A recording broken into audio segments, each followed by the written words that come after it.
Welcome back. This is a series about stress and coping with stress. Today we are looking at the balance between stress and recreation. Again, please note that a video such as this is not a replacement for medical advice from a doctor. If you suffer from any issues, stress related or otherwise, please make sure to get medical advice. Alright. I told you about Walter Cannon and his fight-or-flight response last time. Today I'd like to introduce Hans Selye to you. Selye is quite an important person in stress research because Selye is regarded as the founder of stress research. Furthermore, Selye gave stress its name. Selye took the term stress from physics and used it to describe the psychological pressure we are under when we face a threat or challenge. Selye described stress as a general adaptation syndrome. So he saw stress as our attempt to adapt to a challenge or threat in our surroundings.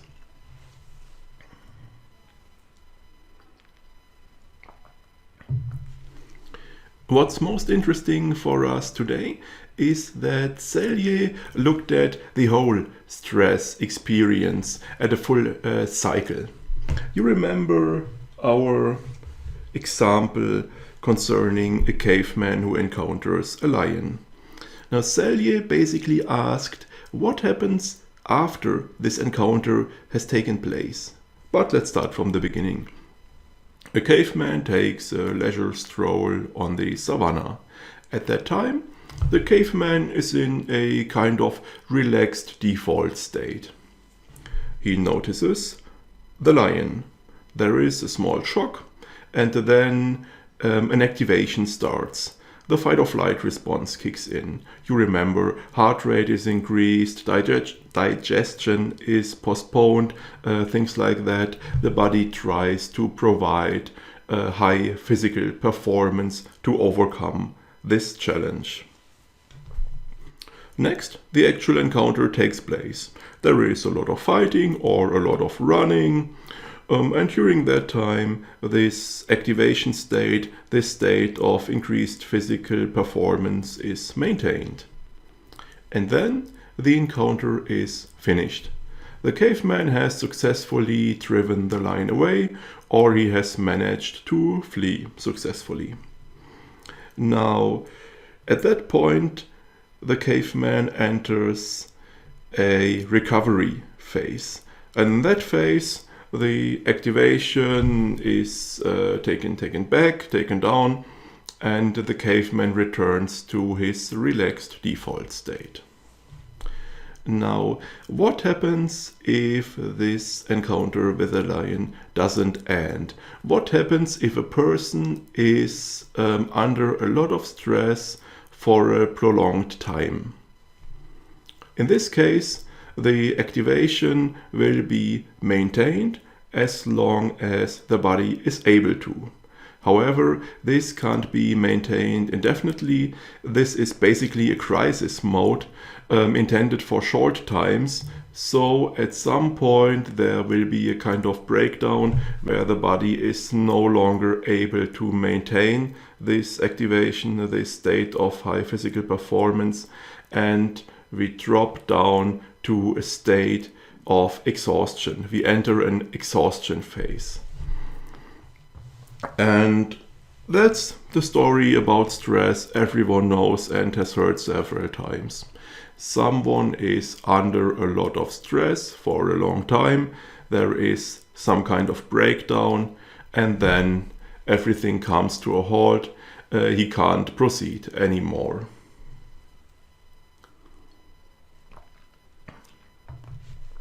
Or what probably most of us have encountered before, you work compulsively on something, you pour all your energy into some project, some activity, but the longer it takes, the less progress you are able to make, the less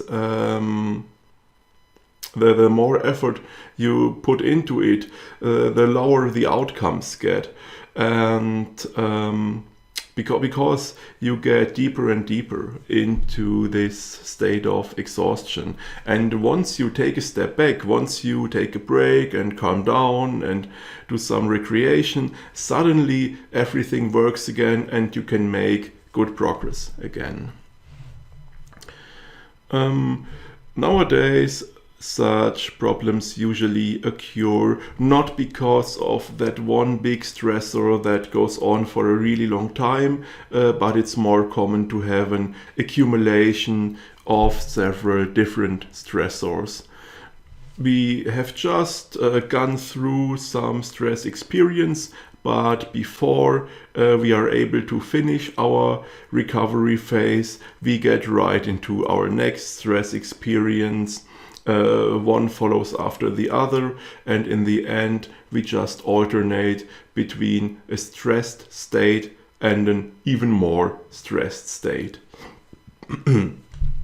This is quite dangerous, because what can happen here is that we get accustomed to the stressed state, and that after a while we don't notice anymore that we don't return to our relaxed default state anymore at all.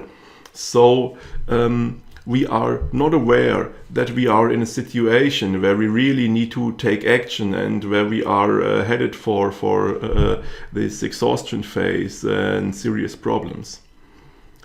To deal with such problems, we can use the second attempt I'd like to present in this small series, Regenerative Stress Management.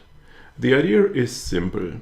To compensate for the stress in our lives, we also establish recreation and relaxation.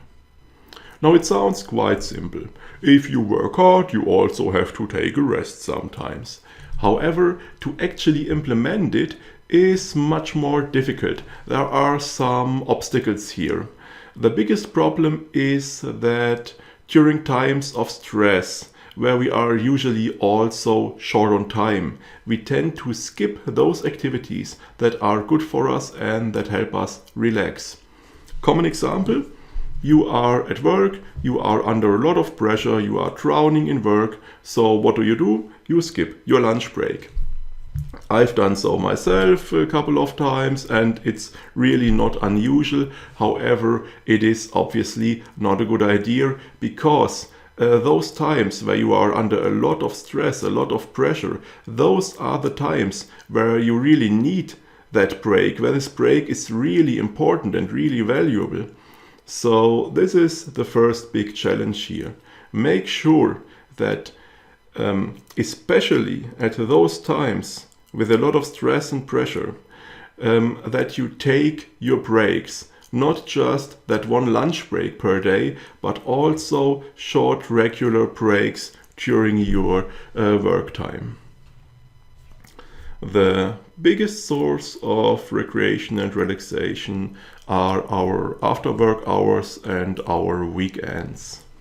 And here the biggest challenge is to find those activities that really help you to calm down and relax, and to establish them in your everyday routine, and to make sure those don't get skipped in times of stress and pressure.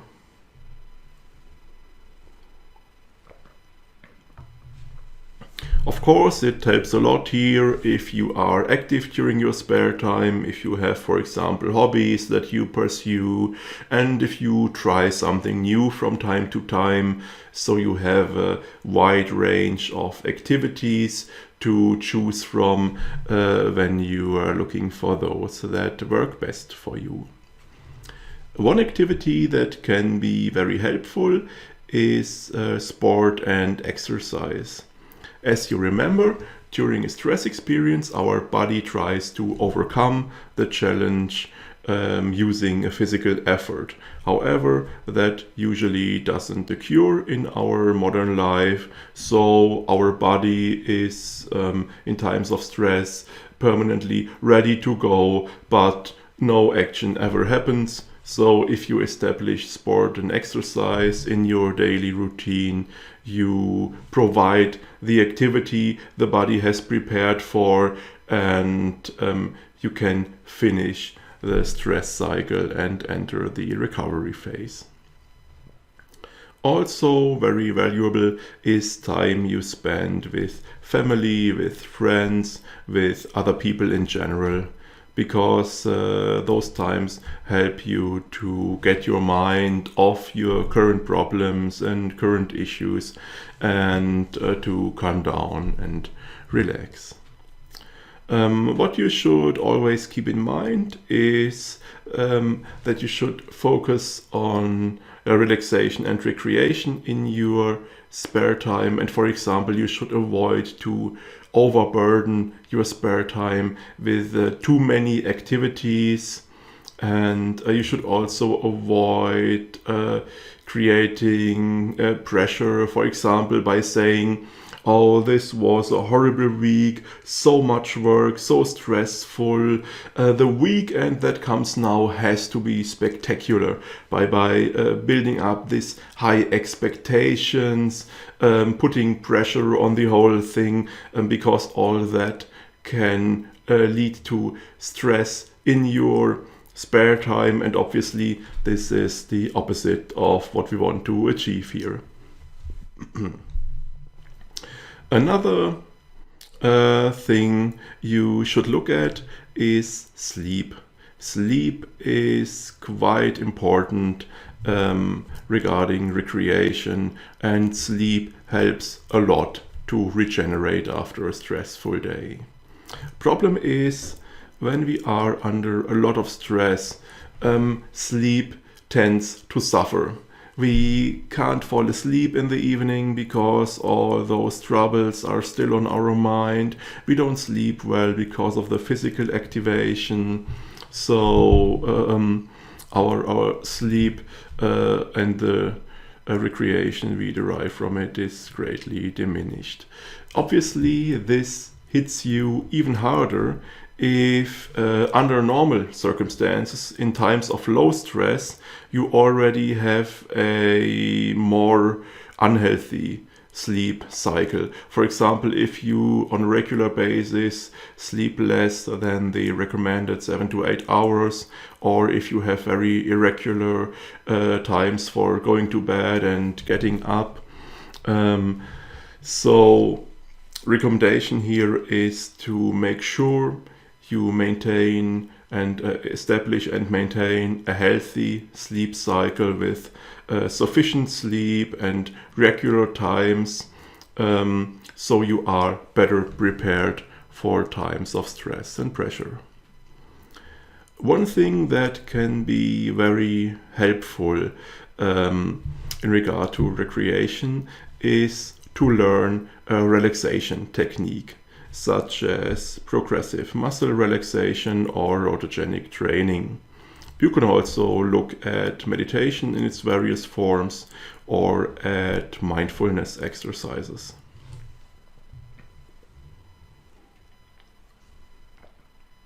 Progressive muscle relaxation and autogenic training are rather simple to learn. You could take part in a course, but you can also just get a book or get a CD and perform the exercises on your own at home. One thing you should keep in mind though, being easy doesn't mean that you do the exercises 2 or 3 times and suddenly you can have deep relaxation whenever you wish. You might not see results that fast. The idea is that you perform the exercises regularly, daily or almost daily, over the course of at least several months. So when you start doing such a relaxation technique, keep in mind that you need to stick with it for some time before you might see great results. If you do, however, things should work nicely for you, and with such a relaxation technique you gain quite a useful weapon against stress, because when you are stressed and under pressure, you can use such a relaxation technique to calm down, to relax, and to enter the recovery phase. Another problem we have regarding stress and relaxation is that in times of a lot of stress, we often have difficulties to get into nice activities or to enjoy nice activities. If your main source of stress is your work, it can help to create a small ritual of transition between your workday and your after-work hours.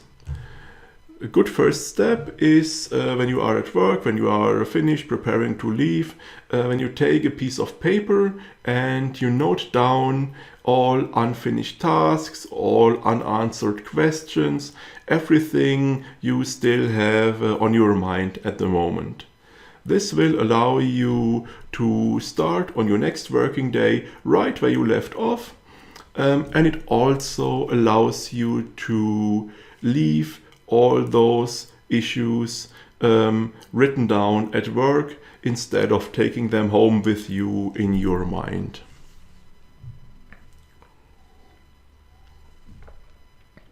Next, you can perform a short ritual. For example, you could drink a cup of tea, or you could perform a relaxation technique. That's a pretty good time for those.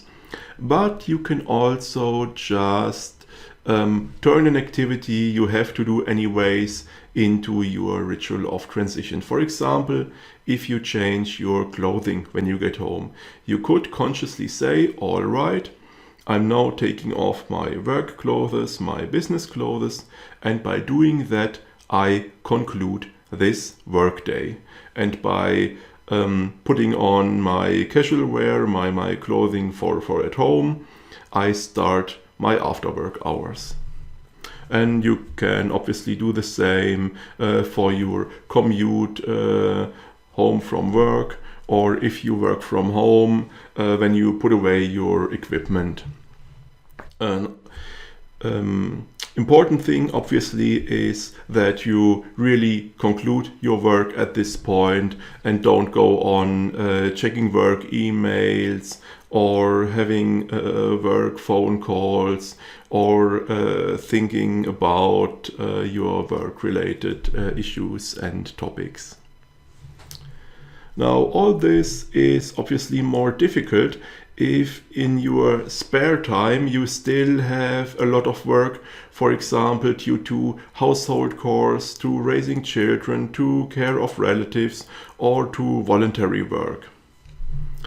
In such cases, where you have a lot of work in your after-work hours and on your weekends, it's very important that you still reserve certain times, certain time frames or time slots, especially for relaxation and recreation. And again, that you make sure to really take those, not to skip them if you are under stress. And also make sure that you have an agreement with other people who are involved, for example, to make sure your family knows that this is the time where you want to be on your own, so you can relax and recreate, and make sure they agree to leave you alone at that time. Now, obviously, your partner needs to have the same opportunity, but yeah, that's very important that you still make sure to have those times of relaxation and recreation.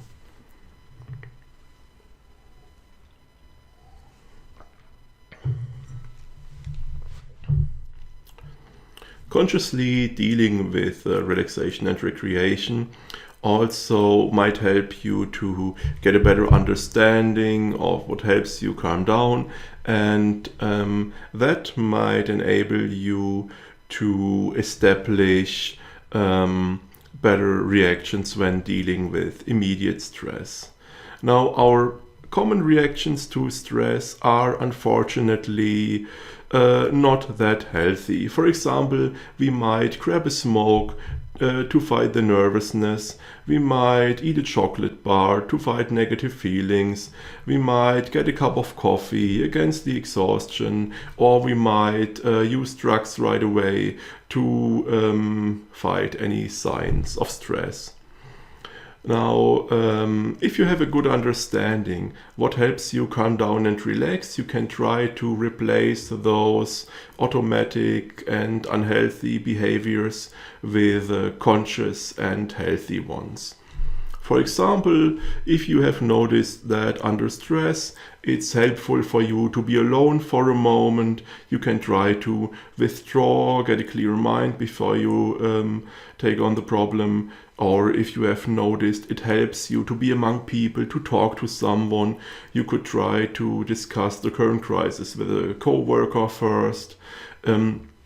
If you have noticed it helps you to get some physical distance, you could try stepping outside for a moment, get some fresh air, maybe get a short walk in to have some exercise included, and just try some approaches, be creative, see if you can find a way to calm down in such situations of immediate stress without resorting to those unhealthy reactions.